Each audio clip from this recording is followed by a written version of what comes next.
અમે કોંગ્રેચ્યુલેટ કહીએ છીએ સેમ્સ માર્કેટિંગને કે એના વોટ્સઅપ ગ્રુપમાં 1 લાખ મુમિનીન વર્લ્ડ વાઇડ કનેક્ટ થઈ ગયા છે અને એ પોતાના હ્યુજ પ્લેટફોર્મ પર નજલીમની સગલી વિડીયો મૂકે છે, બીજા એડવર્ટાઇઝમેન્ટ મૂકે છે. દોસ્તો, આપને બી જોઈન થવું હોય તો ડિસ્ક્રિપ્શન બોક્સમાં એની લિંક આપી છે, આપ જોઈન થઈ શકો છો. દોસ્તો, આજની કહાની એક એવા ઇસ્યુ પર છે જેના સબબ યા તો દીકરીની જિંદગી જન્નત બની જઈ છે યા બરબાદ થઈ જઈ છે. ઘણી પ્યારી સ્ટોરી છે, હાર્ટ ટચિંગ સ્ટોરી છે. एंड तक देखिए, आपने लगे कि मैसेज अपना कम्युनिटी वास्ते घणो इम्पोर्टेंट है तो ज़्यादा से ज़्यादा मूवी ने शेयर करिए, सब्सक्राइब करिए दोस्तों, लाइक करिए, कमेंट्स करिए. અરે ના યાર, મને 2 દિવસમાં વાપસ બેંગ્લોર જવું છે તો બસ ટ્રેનમાં ચડો છું. આજે ત્યોહારના સબબ પૂરી ટ્રેન ખાલી છે. યુઝર વાત કરતાં કરતાં પોતાની સીટ पे બેઠી ગયા. એની નજર સામનેની સીટ पे બેઠા બતુલ पे ગઈ તો ये ચોકા. અરે બતુલ, તમે? After long time. બતુલની નજર યુઝર पे ગઈ. અરે જોઝર, તમે કેમ છો? મેં તો ફાઇન છું, પણ તમે? આ તમારી હાલત કેવી થઈ રહી છે? ઇતના દુબલા, ચહેરાની તો શાઇનિંગ જ ગાયબ છે. ઇતનો ડલ ફેસ અને આંખોના નીચે આ દાયરા. તબિયત તો ઠીક છે ને? બતુલની આંખોમાં આંસુ આવી ગયા. યુઝર ફોન पे કોઈ સે વાત કરવા લાગી ગયા. અરે ચલો યાર, તમે એમ જ ઇતના હસીન છો, ફિર આ સબ. चेहरे पे शाइनिंग होना चाहिए बाबू. મારા ફેસ पे તો તમારા પ્યારની શાઇનિંગ છે. અરે કહા ખોવાઈ ગયા? કહા જઈ રહ્યા છો? કઈ નહીં, ભોપાલ જઈ રહી थी. તમે કેમ છો? બસ મૌલાની દુઆ. અકબરભાઈ અને અમ્મી કેમ છે? લોંગ ટાઈમથી કોઈ કોન્ટેક્ટ જ નથી. મમ્મી તો ગુજરી ગયા છે. ભાઈ કોટામાં છે. ઓહ, એમ. સબર કરજો. ભાઈથી કોઈ કોન્ટેક્ટ થાય તો એને સલામ કહેજો. ના, કોઈ જરૂરત નથી આ સગલું બરદાશ્ત કરવાનું. મેં છું ના, તું મારી ડોલ છે. હા, એ લોકોના મુગાલતા દૂર થવું જ જોઈએ. બતુલ, લો જમી લો. ટેસ્ટી ભીંડી લાવ્યો છું તમારા પસંદની. ના, આપ જમી લો, મારું પેટ ભરવું છે. અરે જમી લો, એમ બી એક્સ્ટ્રા લાવ્યો છું. આવો. બતુલ ભિંડી ખાઈ રહ્યા હતા. સહીમાં ભિંડી ઘણી ટેસ્ટી હતી. અરસા બાદ યુઝરના હાથની ભિંડી ખાવાને મળી. આ તો તમારા હાથની ભીંડી છે, તમારા વાઈફના હાથની નથી. મારા વાઈફ તો મને મૂકીને ચલા ગયા. હવે કહા વાઈફ છે? તમારાથી અલગ થવા બાદ તમને ભૂલી જ ના પાયો. ઘણી કોશિશ કીધી મૂવ ઓન કરવાની, પણ બતુલ ટોપિકને ચેન્જ કરતા હોવા. જોઝર, તમારા ડ્રીમ હાઉસ પ્રોજેક્ટનું શું થયું, જેના લીધે તમે ઘણા ખુશ અને એક્સાઇટેડ હતા? કોણ શું? અચ્છા, પૂનાનો બંગલો. હા, એ છે તો ડ્રીમ હાઉસ. ખૂબસૂરત લોકેશન છે, નેચરલ રિસોર્સિસ, ગ્રીનરી પણ છે. એક ચીજની કમી છે ઓનામાં.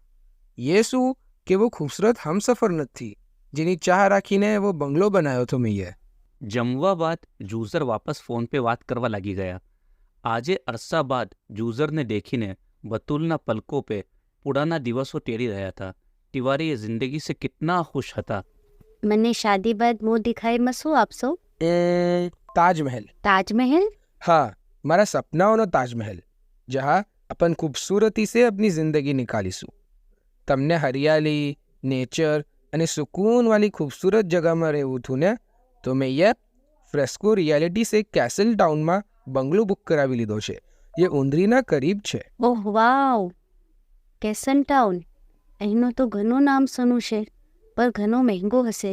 અરે ના, અફોર્ડેબલ પ્રાઇસ છે. જસ્ટ 13.53 લેક્સ. અને ફકર હિલથી બી બસ 7 કિલોમીટર્સની દૂરી છે. અને મોટી વાત એમ કે 90% ડેવલપમેન્ટ કમ્પ્લીટ થઈ ગયું છે અને 200થી જ્યાદા ક્લાયન્ટ્સે તો રજિસ્ટર્ડ બી કરાવી લીધું છે. એકદમ સુકૂન, ગ્રીનરી સાથે, just like a hill station.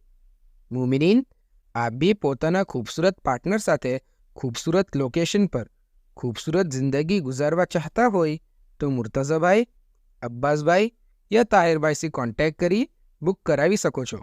એના કોન્ટેક્ટનું વેબ લિંક અને ઇન્સ્ટા લિંક આ વિડીયોના ડિસ્ક્રિપ્શન બોક્સમાં છે. વાવ, થેન્ક યુ, સો સ્વીટ. ચલો હવે શાદી બાદ જ આપને મિલીશું. દીકરા, તું કાલે વિદા થઈ જશે મારા બચ્ચા.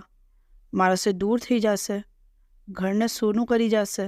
અરે અમ્મી, કોણ સા કંઈ દૂર છું, 2 ગલીનો તો રસ્તો છે. રોજ આવી જાય કરીશ તમારા પાસે. હા બેટા, રોજ આવી જાયા કરજે. આ તો જમાનાનો નિઝામ છે, નહીં તો તને કભી ના જવા દેતી મારી નજરો સે દૂર. તને મેં તારા અબ્બાઈએ અને ભાઈએ ઘણા નાઝો નેમમાં રાખો છે, રાજકુમારી જેમ બનાવીને રખો છે. વहाँ પર બી એવી રીતે જ રહેજે.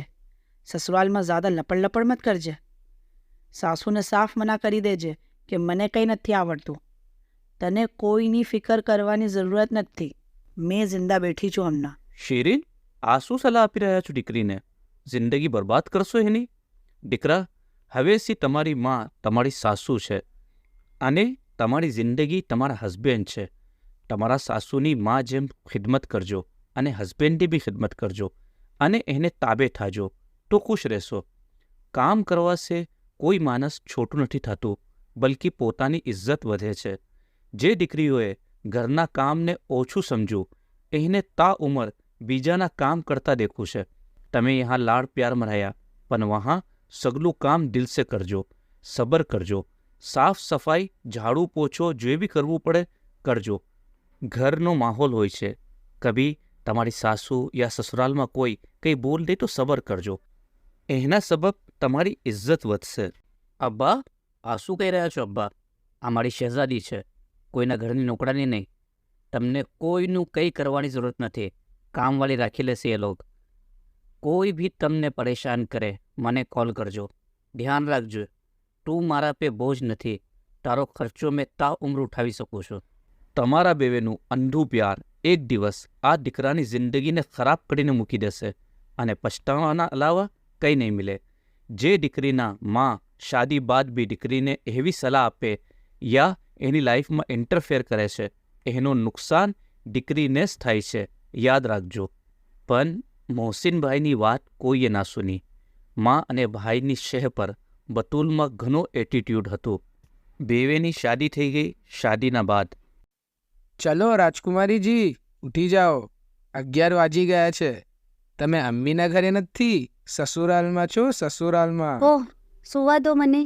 12 વાગે ઉઠું છું. બતુલ આપના વક્તના મુતાબિક ઉઠા અને ફ્રેશ થઈને બહાર આવ્યા. દીકરા, બ્રેકફાસ્ટ કરશો યા ડાયરેક્ટ લંચ? ના, મને દૂધ આપી દો બોર્નવિટા નાખીને. મેં 2 વાગે જમીશ.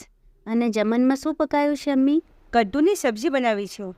યા, મને કદ્દુ પસંદ નથી. મેં મારા પસંદનું કંઈ ઓર્ડર કરી દઉં છું. જુઝર, 10 દિવસ થઈ ગયા. બતુલનો રૂટિન આવો છે.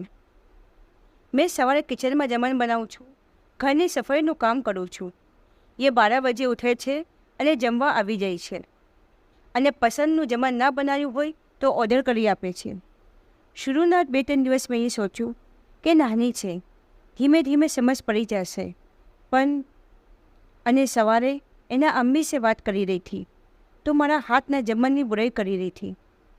એના અમ્મીની આવાજ તો મને ના આવી, પણ બતુલના બોડી લેંગ્વેજથી એમ લાગ્યું કે એના અમ્મીની એડવાઇસ સહી નહોતી. ઓહ, ઓકે અમ્મી, મેં વાત કરું છું. મને કોઈ જમણ પકાવતા નથી આવતું ઓર મેં કોઈ તમારા સબનું જમણ નહીં બનાવું. ના, મને ઝાડુ વાળું લગાવવું છે. પકાવવાવાળી અને સાફ સફાઈવાળી મેડ રાખી દો ઘરમાં. આ ઇશ્યુ પે જુઝર અને બતુલમાં થોડી કહાસુની થઈ ગઈ. શું વાત કરે છે? તારા સાસુએ કાન ભરા હશે. તને ગભરાવાની કોઈ જરૂરત નથી. તારા પાછળ અમે બેઠા છે. ઈંટનો જવાબ પથ્થર સે દેજે. તું કોઈ નોકરાની નથી વો ઘરની. હવે આએ દિવસ બતુલના સબબ ઘરમાં ઝઘડા થવા લાગ્યા. કંઈ બી થાતું બતુલ અમ્મીને કોલ કરતા અને અમ્મી ગુસ્સામાં એવા ઉટપટાંગ સજેશન આપતા જેનાથી બતુલમાં ઓર કોન્ફિડન્સ આવતું. બતુલ, મેં તમારાથી દિલની ગહેરાઈથી પ્યાર કરું છું. શું તમે મારાથી પ્યાર નથી કરતા? થોડા જિમ્મેદાર થાઓ. અમ્મી કેવા રીતે કિચનમાં રહેશે? કિચન સંભાલો, ઘર સંભાલો, જમન પકાવો. કોણ છે अपना तन्ना सिवा? हंसी खुशी से अपनी जिंदगी गुजारी है. કેવું મેં તમારું જમણ બનાવ? અમ્મીને કહો તમારું અને પોતાનું જમણ પોતે બનાવી દેશે. મેં મારું જમણ બહાર સે ઓર્ડર કરી દઈશ અને મારા ભાઈને કહીશ બિલ એ પેમેન્ટ કરી દેશે. મને મારા મમ્મીએ કિચનમાં જવાની આદત નથી પાડી. મેં કિચનમાં જઈને જમણ નહીં બનાવું. જુઝરને ઘણો ગુસ્સો આવી રહ્યો હતો. બતુલ, वो મારી માં છે. એની ખિદમત કરવું તમારા પે વાજિબ છે. મેં શું નોકરાની શું ઘરની? મેં કોઈ બી કામ નહીં કરું. આપસની કહાસુનીમાં વાત વધતી ગઈ. અને જુસરીએ ગુસ્સામાં આવીને પોતાનો હાથ ઉઠાવ્યો. તમે મારા પર હાથ ઉઠાવી રહ્યા છો? મારા ઉપર? 1 મિનિટ, મેં મારા ભાઈને કોલ કરું છું. જુઝરીએ હાલાતને સંભાળવાની કોશિશ કીધી, પણ બતુલીએ એના ભાઈને કોલ કરી દીધું. બીજે દિવસ સવારે સગલા ઘરે આવી ગયા. ઘણો ઝઘડો થયો અને અકબર બતુલને લઈને ચાલા ગયા. આવો આવો જુઝરભાઈ. અમ્મી, મેં બતુલને લેવા આવ્યો છું. કેમ? કામવાળી નથી આવી રહી ઘરમાં? અમ્મી, આપ મોટા છો, આપ સમજદાર છો. નહીં નહીં, અમે તો બેવકૂફ છે દીકરા. જો તમારા ઘરમાં દીકરી પરણાવી દીધી, જ્યાં વહુ નહીં એક નોકરાની જોતી હતી. અમ્મી, ઘરનું કામ કરે એટલે નોકરાની છે? મેં બી તો બહાર જાઉં છું કામ પે, એટલે મેં બી નોકર.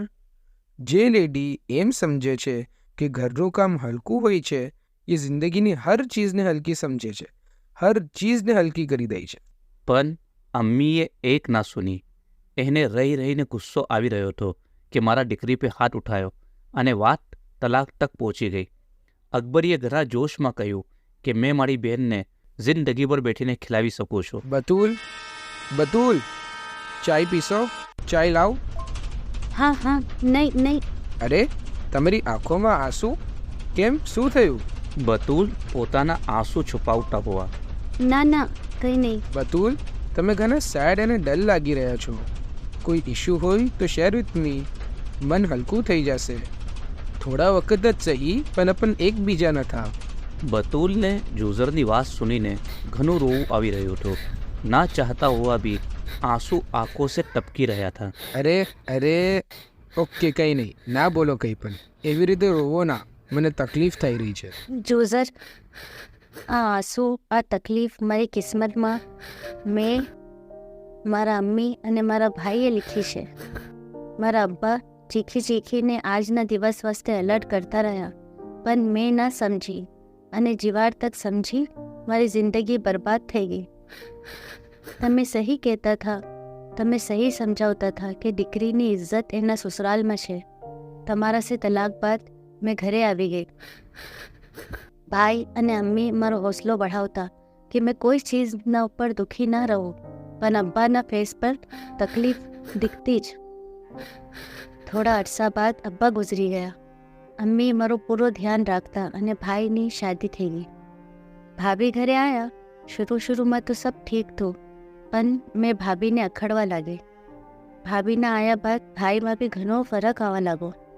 દીવાર તક અમ્મી જિંદા થા, ભાભી ચૂપ રહ્યા. અમ્મીના ગુજરવા બાદ ભાભીમાં એકદમ ફરક આવી ગયો. ભાભી ટોન્ટ કરતા અને ભાઈ કંઈ ના બોલતા. મને સાફ કહી દીધું કે આ ઘરમાં રહેવું છે તો કામ તો કરવું જ પડશે. મને હાલાત સે સમझौतो કરવો પડો. કામ કરતી ભાભીએ થોડા અરસા બાદ મેડને બી મના કરી દીધું. હવે પૂરું કામ મેં જ કરતી. બાથરૂમ, કિચન, વાસણ, કપડાં અને પોતાની ગલતી પર પછતાતી કે કાશ મેં તમારા ઘરમાં કામ કરી લેતી તો ઇજ્જત થતી. यहाँ काम કરીને भी जलील થતી. કાલ તક જે ઘર, જે ભાઈ પર મેં ઇતરાતી थी, આજે वो જ ઘૂંટન બની ગયા था. સહી છે, વહુનું અગર ઘર છે તો સસુરાલ છે. સસુરાલમાં કામ કરે છે તો ઇજ્જત છે, પણ બહાર તો ઓર બેઇજ્જતી અને જમાડીને બી સગલા એહસાન ગિનાવે છે. મારાથી બરદાશ્ત ના થતું. મને થતું મારી શાદી થઈ જાય અને મેં સસુરાલમાં સાસ અને હસબન્ડની ઘણી ખિદમત કરીશ, પણ તમારા કેસ બાદ રિશ્તા નહોતા આવતા. મને એમ કોઈ ભી મેં શાદી કરીને આ નરક से निकली जाऊँ બસ. પણ આ રિશ્તા ઢૂંઢે બી કોણ? ભાભીને તો ફકતની નોકરાની મિલી ગઈ थी. મેં મારી ફ્રેન્ડ से રીતા સિલતા શીખું અને બહારથી કામ લાવતી અને કરતી કે થોડો સો હાથ જમાઈ જાય તો ઘર છોડી દો. પણ કેવી રીતે છોડું, કहाँ જાઉં? તમારા ઘર થોડી બહોત કામ કરી લેતી તો અમ્મીની ખિદમત કરી લેતી તો આજે वो ઘરની રાની બનીને રહેતી.